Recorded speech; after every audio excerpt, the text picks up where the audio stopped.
Hi, my name is Heidi, and we are going to dive straight into our audio guide for mind tools. Today, I'm going to share with you the most useful insights that I have following a 6-step process for how to work with your inner world. Your inner world consists of the thoughts that you have, whether they be good or bad, positive or negative, right or wrong. It also consists of the emotions that follow the thoughts that you have. They might not be just emotions, there might be sensations, urges, or desires that arise in the body after it is that you've been thinking about something. Your thoughts also consist of stories and beliefs. So your thoughts, your stories, and beliefs are followed by that emotional surge. And then, of course, we're left with an action or reaction at the end of that. So what I want to do today is teach you how to break down what's happening. Some of us have a crucial awareness of this, so much so that you might be spending all your time listening in and buying into and entangled with whatever's happening internally. I want you to think of your internal world like the weather. Sometimes it's sunny, sometimes it's windy, sometimes there's a storm, and just like the weather, we make room for it to be just how it is, and that's what we're going to learn today. Some of us have no idea about our internal world. We don't really pay attention to it, but what we don't realize is that we're actually living by it. The insights that I'm going to share with you today are the most easy to understand and easy to integrate that I've found. There is a lot of confusing information in the modern world of psychology about how we deal with our thoughts and how we are supposed to be positive thinking all the time, which is impossible. So I kind of want to get rid of that myth that we're going to control your thoughts or erase your thoughts, and we'll get more into that in a little minute. But I want to put that on the table right now, that what we're not trying to do is make you happy and positive all the time, because just like the weather, sometimes there will be a storm, sometimes it will be windy, sometimes it will be sunny, sometimes it will rain, sometimes it will be still. And your inner world works in the same way with the ebbs and flows that the weather does. So we want to kind of start to look at it like that. When we're in pain, or we're struggling, or we're dealing with a difficult period, we can be completely overwhelmed and driven and entangled with our thoughts. And your mind can tell you all sorts of things about yourself, about others around you, and about the world. Now, they may be true or not true, but we don't really care about that right now. The only thing that we care about when we're overwhelmed is what is helpful. What is helpful for what? What is helpful to help you become the person that you want to be, because that is the end game. Any tools that you learn about helping you deal with your mind shouldn't become another way of controlling or avoiding. What we want to do is use these tools as fast as we can, integrate them as fast as possible, so that we can get back to living like the person that we want to be, focusing on creating the life that we want. So that is the end game of where we're heading. If we're overwhelmed by our thoughts, it can feel like our mind is a bully. It's not our friend. It's kind of pushing us around, and we're being led or even dragged by those thoughts throughout the day. And like I said, some of us are crucially aware of this, and some of us are not aware that it's happening at all. We're not even tuning in. When that's happening, the mind isn't stopping. And here is another myth, that you can stop your thoughts. It will never happen. So a lot of people buy into tools with their mind that they think the goal is to get their mind to stop. It's not ever going to happen. That is just the way the mind works. There will always be a never-ending stream of thought. But fortunately, as a human being, we all have an inbuilt ability to use choice.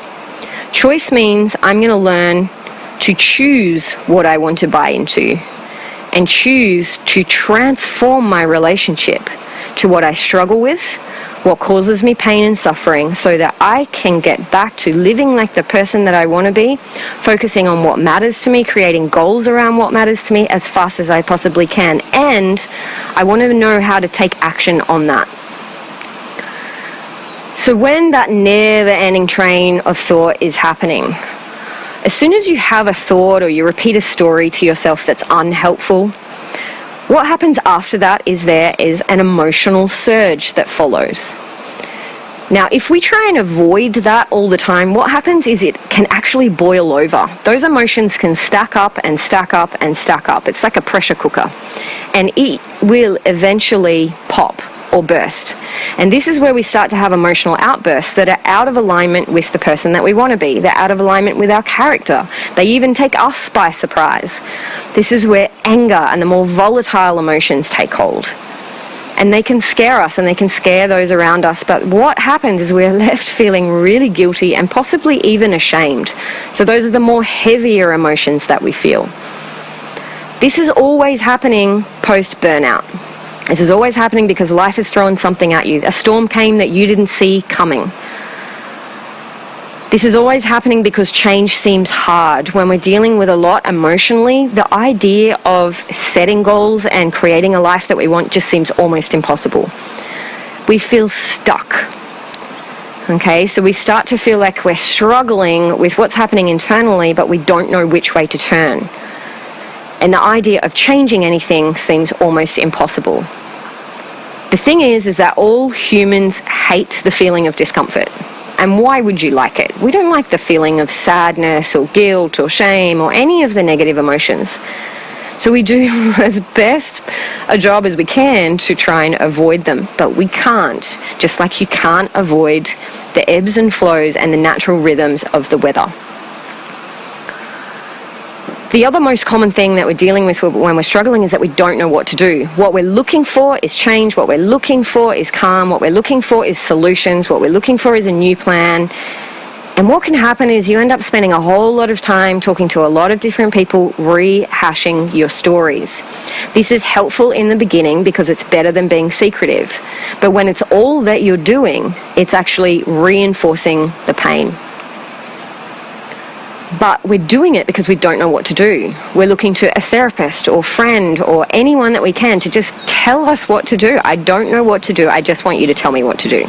Well, today I'm going to tell you what to do, but the idea of the tools that I teach, you have to use them for yourself. You have to actually commit and have the intention to practice them. Once you have this, you won't need to ask others for what to do because you're going to have a system that works that you can use whenever you need it. It's going to go everywhere with you. When we're equipped with tools that can go everywhere with us, we can start to transform our relationship to our inner world. And most importantly, we can start aiming to behave like the person that we want to be, rather than acting in ways that we're not proud of or that bring us shame. Back in my early 20s, when I had a bit of an emotional crash, actually a large emotional crash, I gave myself such a hard time. Humans have a habit of kicking themselves when they're down. And the reason that we do this is that we don't have the tools. There is no point in giving yourself a hard time about how to deal with a storm if you've never been taught how to deal with a storm.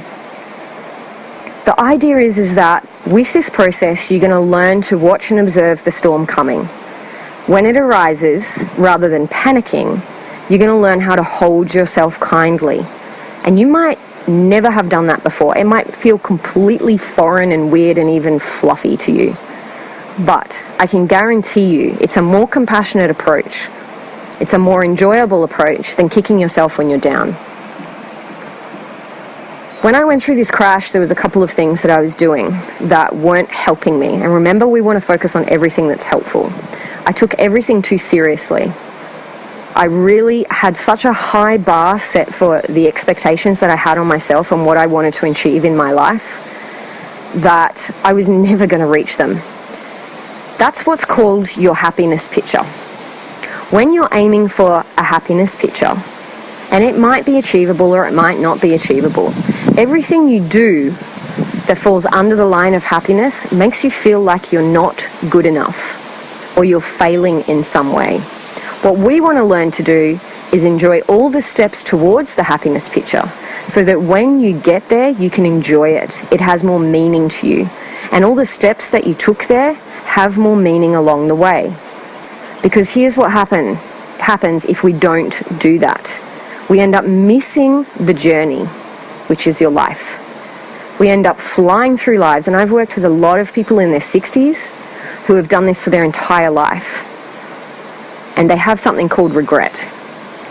And the reason they feel regretful is they feel like they've missed all the little moments because all they were focused on was happiness, this happiness picture.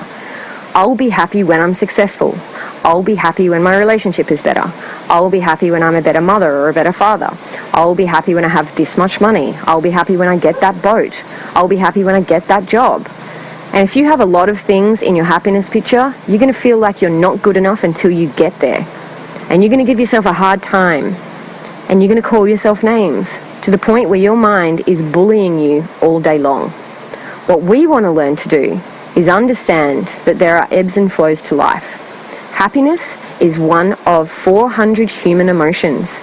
It is a fleeting emotion like all other emotions. Emotions come and go like the weather. If we're aiming for just one emotion, we're missing out on the color. All of the other emotions are a part of your life as well. So what we want to learn to do is make room for them, know they're coming, and know what to do when they show up. Sure, we want to feel calm internally, but like I've already said, feeling happy and positive all the time, calm all the time, will set you up for failure because it's not humanly possible. And giving yourself a hard time about not being calm and happy all the time means you're not allowing yourself the full human experience. We all want to know how to be kinder to ourselves, even if that's foreign or weird to us. We all want to believe in ourselves, even though that's seen as being showy or overly confident or even egotistical. We're going to find out what that really means. We all want to understand ourselves more deeply because most of us don't understand what's actually happening in the human mind. And you know why? We've never been taught. We don't learn it at school. We don't learn it through our mentors. In the modern world, there's not a lot set up in society to teach us.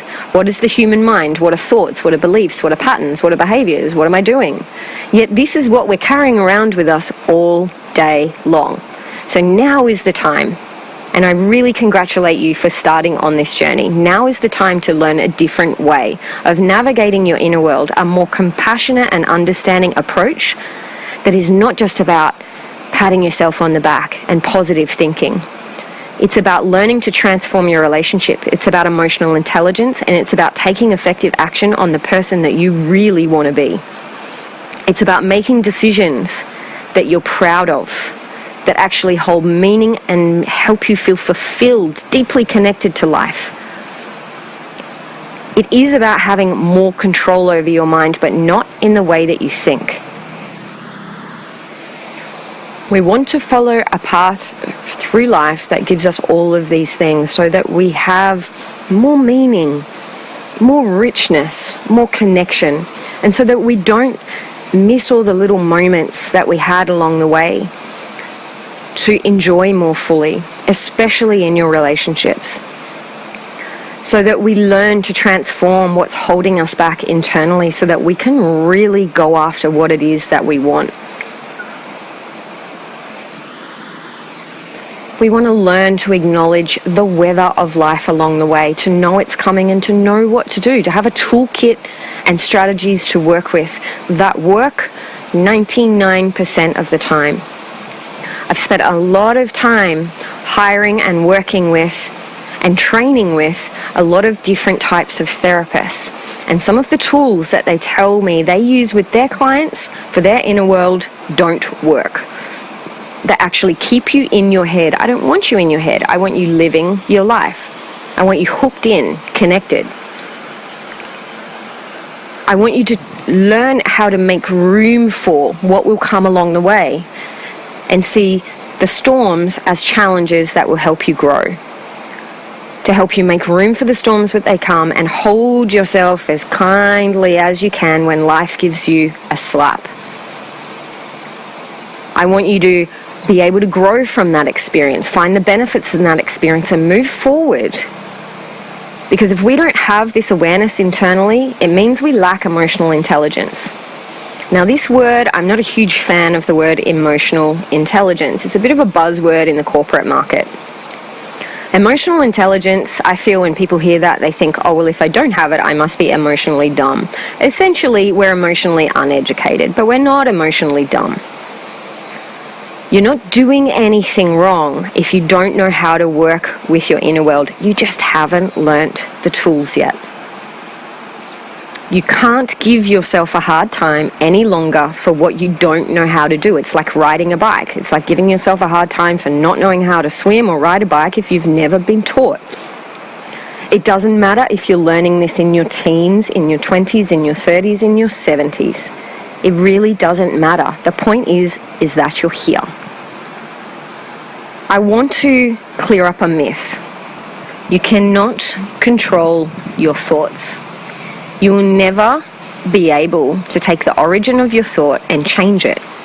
You will never be able to make a negative thought more positive. In the same way that you can't make a traumatic event go away, and you can't make a traumatic event different to what it already is. This is where people get stuck when they're trying to go through a forgiveness process with themselves or others, because they think that they can bargain and try and make it different to what it is. What I want to do is go, let's watch it. Let's look at it. It is what it is. Let's stop tinkering with it, pulling apart, rehashing it, and trying to change it.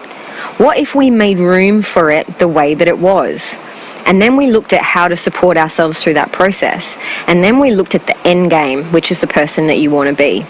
Because when you start behaving the way that you want to, you're going to look back at whatever's happened to you recently or in your past, and the healing is in the doing. The healing is in creating the life that you want. The healing is in becoming the person that you want to be. You won't find healing or forgiveness by pulling apart a scenario. You won't find healing or forgiveness blaming others for the way that you feel. You want to take a more compassionate and a more proactive approach. Forgiveness comes from understanding, and you can't understand others and their actions if you don't understand yours first. So we want to go on a journey with you first. The other thing we can't do is avoid. We can't avoid a storm. If a storm is coming, we can't outrun it. We can't pretend it doesn't exist. Yet this is what we do when we're having a difficult time. We stop talking, we hide away, we smoke more, we drink more. We might even take drugs. We avoid social contact. We don't tell anyone what's going on. We become secretive. These are all examples of trying to avoid the emotional storm. I can guarantee you, if you tried to take a storm and bottle it and put it down below the ground, it would eventually erupt. And it would be more forceful than if we just knew the storm was coming and allowed it to pass and knew what to do when it was passing. We all use measures of control and avoid. The only problem is when they're excessive. If we're excessively trying to control others and we're trying to control ourselves and our own thoughts and our own emotions all the time, it leads to tiredness, and it is a fruitless venture. If we're excessively avoiding, it's taking us further and further away from the person that we want to be. So if we really want internal calm and we want a little bit of space and freedom internally, we have to know what to do. When you hear a thought or a story inside your mind, and you have hundreds, maybe even thousands or even millions of them each day, the thing is, we like to listen to the negative ones and hang out with them. Sometimes it's like we can't even help ourselves. A thought becomes a story when you keep repeating it to yourself. But if we break down what that actually is, it's just words. We don't even know where the origin of it came from. When you keep repeating a thought, it becomes a story. When you keep repeating a story over and over to yourself every day, and your story might be, I'm useless, that becomes a belief. And the reason why is that every thought or story is followed by an emotion. An emotion can be a surge, a feeling, a sensation, an urge, or a desire within your body. And what that means is when I'm thinking about something, let's say I'm angry. What do I feel in my body when I'm angry? My blood pressure goes up. I can clench my fists. I can clench my teeth. We all have an inbuilt early human mind. That early human mind, the job of that mind is to go, hey, how am I going to survive in this world? I'm going to survive by trying to keep myself safe, which means if I want to be safe, and we go back 1,000 years, what do I have to do to be safe? 1,000 years ago, we lived in small communities. If we said the wrong thing or did the wrong thing in that community, we were ousted. 1,000 years ago, if you were ousted from your community, you would not have been able to build a house on your own, gather food on your own, and deal with any kind of danger on your own all at the same time. It would have been impossible, and it possibly would have even meant death. So what your early human mind does is go, how do I not get killed? I know. I'll try and control what I say. I'll try and dress a certain way. I'll try and look a certain way. I'll behave a certain way. I'll say certain things. Why do I do this? Because I want others to accept me. I'll avoid putting my opinion out there. I won't challenge the status quo. I'll keep up with the Joneses. I'll create a little happiness picture, and when I get there, I'll be fine because I think this is what everyone else wants me to do so that I don't get ousted from my family, my relationship, my community, whatever it is. Now, all of us are working with the early human mind. Think of it as a computer software that has never had an upgrade in 1,000 years. The trick is to have an awareness that it exists and to bring a little bit of humor to the table and go, right, I know what's happening. I'm just behaving like a caveman. But I'm not a caveman, and in this world, I can make my own choices in the modern world. I can choose to say and do what I wish to do with integrity for the highest good of me and for other people as well. But if I do get ousted, I'm still going to survive. There's always going to be work, there will always be food, and there will always be shelter. We're pretty lucky in that way. So with your mind trying to survive and trying to gain acceptance, if you drill down to any of your suffering that you're experiencing right now, I can guarantee the biggest fear behind that suffering is that you won't be accepted. Acceptance is the #1 human driver, and that's fine. But remember, we're not working with an early human mind anymore. We're working in the modern age, and we have the choice to educate ourselves to do things differently. So I just want to go over, you will never be able to control fully your mind or your emotions, and you will never be able to avoid them either. Take a little minute to think about whether this is something that you do. And take a little minute to think about as well, when I'm dealing with overwhelm, what is it that is the root cause? Is it because I'm looking for acceptance? Is it because I'm worried or fearful what will happen to me if I don't get that job, or I don't make my relationship work, or I'm the worst mother in the world? What am I actually really worried about? And see if it boils down to a fear of not being good enough. Let's get to work on the tools. When your mind, your early human mind, is looking constantly throughout the day for whether it's safe or accepted or not, it creates interesting thoughts and stories. When you buy into those stories as if they are real, and you entangle with them and you pay them your full attention, you end up living by them. It's like hanging off the back of a train and you can't see the track, you can't see where you're going, and you're missing all of the scenery that you're heading past. Now, we don't want to become the driver of the train. That is fruitless. It doesn't work. That would put you in the seat of control. We don't want to become the avoider, where you just shut your eyes and be dragged and pretend it's actually not happening. What we do want to do is become the observer. When you buy into your thoughts and believe that they're real, you have the emotional surge that comes with that. You have the emotional drive in your body, and then you'll probably react. So we want to slow down the train. We kind of want to put it on slow speed, and we want to step off the back of the train and we want to watch the train. And I want you to imagine that that train has lots of small carriages, and in all of the carriages are all of your thoughts, your stories, and beliefs. Now at this point, I don't care if those thoughts, stories, or beliefs are right or wrong, true, not true, wise, not wise, black or white. That's not what we're concerned with. I want you to look at the thoughts and see if you can find one that's helpful. Because chances are 80% of those thoughts are going to be negative. That's just the human mind. We pay attention to those in the same way that, let's say you're going to a Christmas lunch and there's that really annoying cousin there that you can't stand. Do you spend all of your time talking to the person that you can't stand, fusing with everything that they say, entangling with that person, arguing, getting into a struggle with them? Or do you just focus on the lunch and focus on everybody else is there and kind of ignore that person?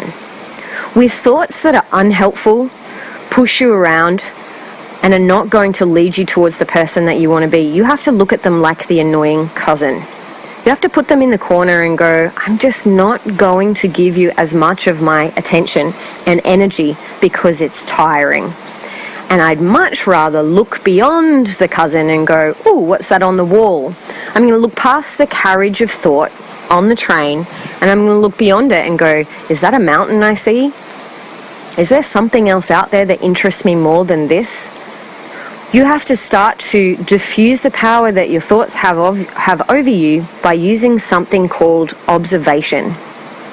Your first tool to practice is, can I observe my thoughts? Now, people find this really hard. They're like, well, I can hear them, but I can't not listen to them. We don't want them to go away. They're not ever going to go away. But I do want you to learn to watch them.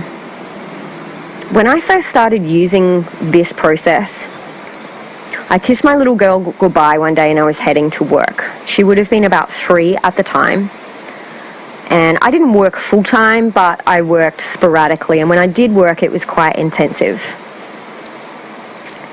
I kissed her goodbye, I got in the car. By the time I hit the highway, which is about 10 minutes from my house, I had not even noticed anything that I'd driven past. Because for me, the car is like a think tank. As soon as I get in there, I just start ticking over everything. I'd completely missed the beautiful scenery along the way. And by the time I got to the highway, I noticed that I had a kind of sinking feeling in my stomach. And I was like, oh, what is that? What have I been thinking about? And I realized, when I kind of backtracked through my thoughts, that for that entire 10 minutes, I'd been thinking about how terrible it was that I was leaving my daughter to go to work and that I shouldn't be doing that. And I had repeated to myself many times, I'm a bad mother.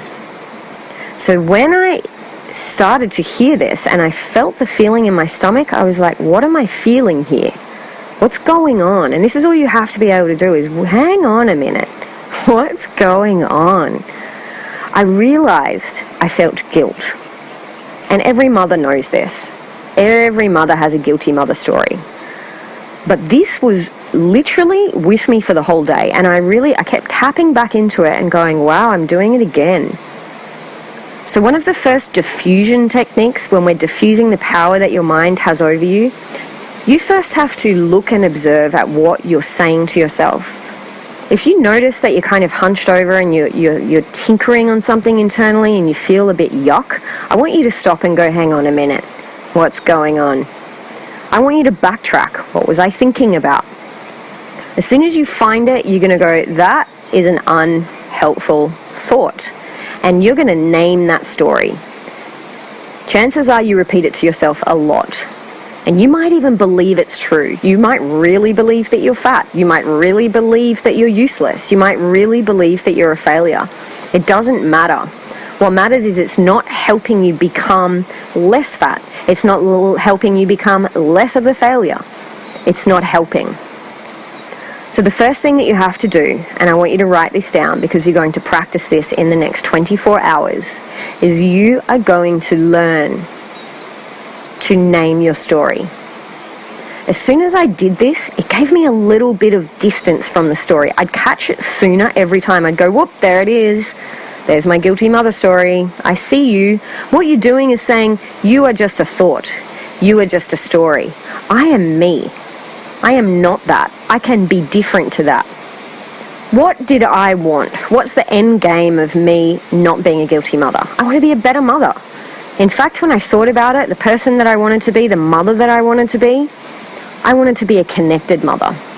When I got home that night and I was cooking dinner and kind of washing up after dinner and she was playing on the floor, what I realized is that when I was telling myself this constantly, I used to avoid her because I felt so bad about leaving her.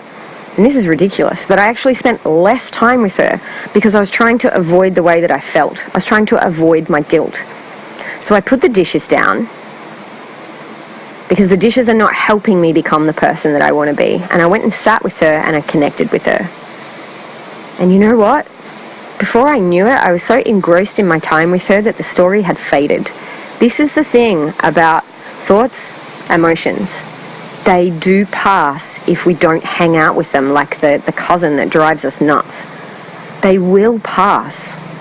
So the first thing I want you to do is learn how to diffuse the power, transform your relationship to that thought by calling it what it is.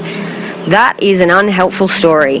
Thank you very much. I'm going back to the moment now to become the person that I want to be. So when you first start practicing this, you're going to spend a little bit of time in your head. You're going to be tinkering around with your thoughts. I don't want you to spend all your time there because the end game of the 6 steps, and we've just learnt step 1, is to take action on the person that you want to be. The important thing about learning to diffuse the power of your thoughts is the awareness part. The awareness and observation of being able to watch thoughts and understand that they are just thoughts. That who you are beyond that is very different to what you think you are. That what's actually available to you in your life, the possibilities that are on the table, are different to what you think. When we live in that corner of our mind, and it is just one corner of our mind, we end up being dragged through life. So I want you to practice awareness and observation, watching what runs through your mind. And if something comes up that doesn't make you feel very good, inquire into it. Don't give yourself a hard time. Just inquire into it and go, wow, I say that to myself a lot. That is not helpful. And then name it. So that's the first tool I want you to practice. Now the second tool, you'll be able to say to me, and people say this to me all the time, okay, I've named it, I've called it, now what? Now what do I do? Because remember, we don't want you living in your mind any longer. We want you living in your life. What you'll notice after the thought is there will be an emotion. There will be a sensation in your body. Some people can't identify what the feeling is. That doesn't matter. That's why when we go to a counsellor and they say, well, how do you feel? And people get really stumped by this and it annoys them because they don't know. Sometimes it's not a feeling. It's just an urge or a desire, or maybe you feel a beating heart or clenched fists or heavy legs or foggy in the head or tired, like you want to go lie down. Remember, there's a chemical reaction to emotions that happen in the body. When that happens, we want to know what to do with that as well. And just like thoughts, emotions pass if we don't hang out with them. What we normally try and do is hide them or push them down, pretend they're not there. We want to be stronger. We want to look like we're fine. But I noticed, and my little girl was like a mirror for my behavior. When she was around that age, about 2.5, she used to walk around the house sighing all the time. You know, like a big, like something was really wrong. And she did it all the time. And I realized that I was doing that, which means I was spending a lot of time mulling over things and sighing and didn't even realize it until she started copying my behavior. So when that emotion comes, whatever it is, if it's a surge of anger, if it's a desire to sleep, if it's a desire to just pretend things aren't happening, if it's a weird feeling in your stomach or an upset stomach, we use something called expansion. This is rule 2. Expansion means I make room for the feeling to grow and move as it wishes to. Because feelings and emotions become turbulent when we get into a tackle and a struggle with them. When you're small and you're upset, let's say you came home from school and someone was bullying you at school, giving you a hard time. Usually what our mother or the school teacher would do was they'd maybe rub our back and they'd tell us to breathe. We have this amazing inbuilt capability to calm ourselves, and we don't utilize it enough. The second step on the yogic path is called prana, and it means life force, and it means breath, expansion and utilization of your life force. And the reason they teach this in yoga before you even move onto a yoga mat is so that you learn to transform the way that you treat yourself before you even practice the physical moves. That you approach your life and yourself with compassion and understanding. When you breathe through something, you allow the emotion to pass. Now, if you do this without intention, if you just go, yeah, I've taken a couple of breaths, nothing's happening, you can't expect the breath to do something for you. Breath works if you utilize it. So instead of just taking a couple of breaths and expecting or hoping for the best, I want you to really have the intention to kindly hold yourself by breathing yourself through your discomfort rather than trying to control or avoid it. I want you to recognize it's there and go, yep, there's that feeling. You can name it if you want to. Sometimes people help if they can identify where it is in the body or give it a shape or a color. It kind of looks like this or it feels like this. That gives you a little bit of space. Remember, we just want to transform our relationship. We don't want to make the things go away. So when you catch it, I want you to stop and really breathe. You can still type, you can be at work, you can still drive and breathe at the same time, but you can breathe deeply and consciously. Full deep breaths right down into your belly button. Feel the breath hitting up underneath your armpits, into the back of your shoulder blades, right up into your neck, and connect and stay with the breath. A beautiful thing happens when you do this. You'll actually forget the thought because your mind snaps into focus. Oh, what is that? All I can hear is the sound of my breath. All I can feel is the sound of my breath. And I'm starting to feel calmer. When we look at someone's brain and the activity of a brain when someone is meditating, if we start that activity by looking at thoughts when someone's struggling with a thought inside their head, the activity, the neuron pathways in the brain look red. When you start to breathe and your self-calming mechanism kicks in, the whole brain goes blue. It calms. You can't find solutions to your problems inside your head entangling with your emotions. You're not going to find any answers there. You're going to find them in reality. So after this step, after we've breathed through our discomfort, and I'm really just kind of skimming over these tools for you today because you can really go into them and pull them apart and use them more effectively. But today's just a beginning step. When you breathe into the emotion and you stay with that breath, something happens. Your brain comes into the present moment. You start to connect to your body and to what's actually happening in the moment. The emotion will pass, the thought will pass, another one will come for sure, but you've calmed the storm for now. And if this becomes your new habit and pattern, you keep doing this over and over, the mind is very fickle. The mind actually likes repetition. This will become your new way of working your inner world. Once you've breathed yourself into the moment, you have to find something to focus on. If you're washing the dishes, focus on the suds. Focus on your hands and the water. Feel the water running over your hands. Feel your feet on the floor. Feel your spine.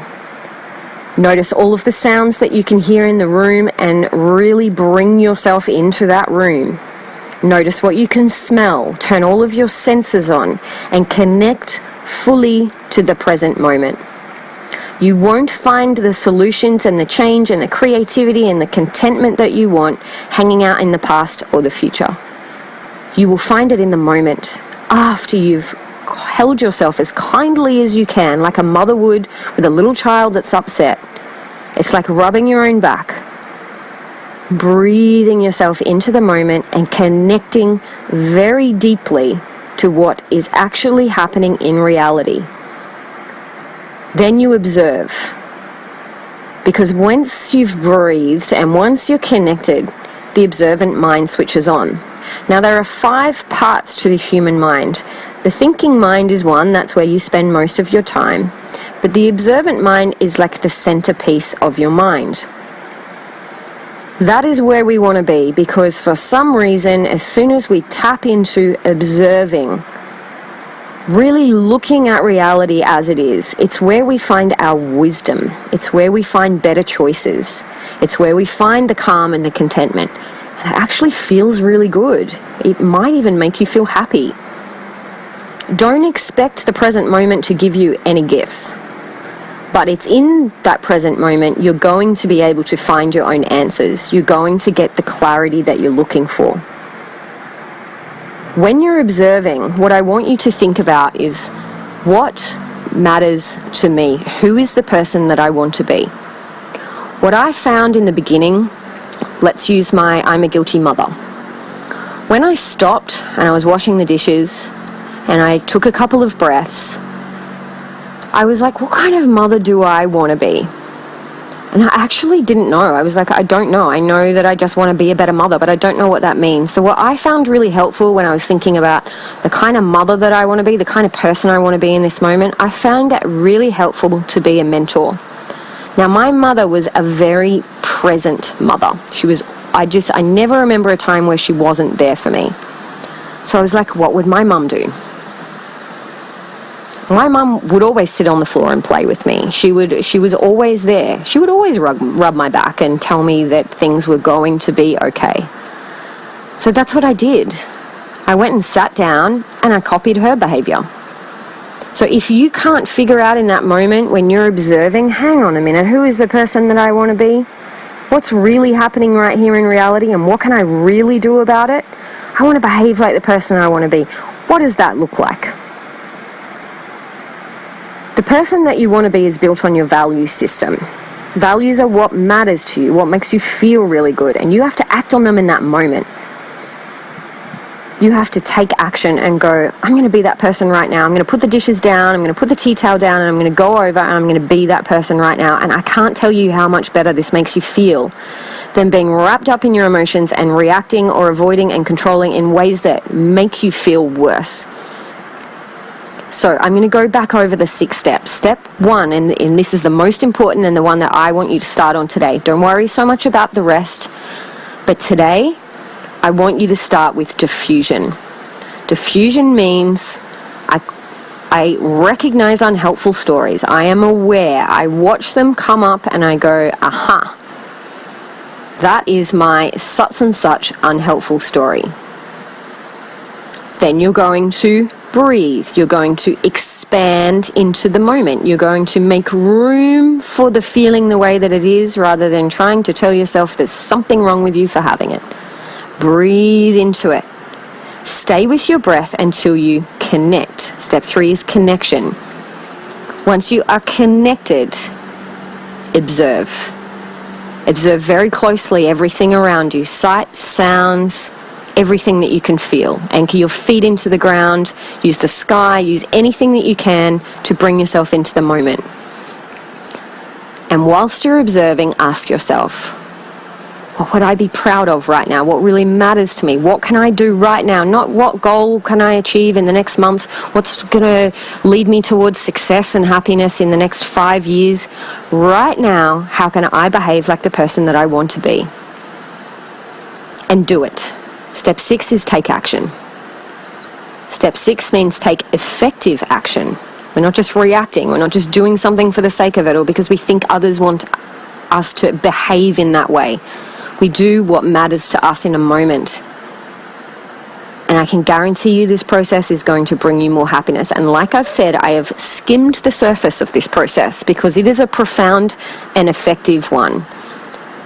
But if you start to utilize it today, just by starting at step 1 of diffusion, you're already going to gain so much more freedom and space in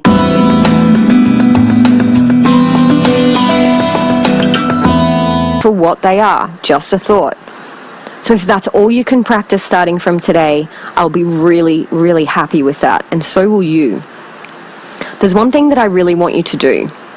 Below in the comments box, I would really like you to write down one of your most unhelpful stories.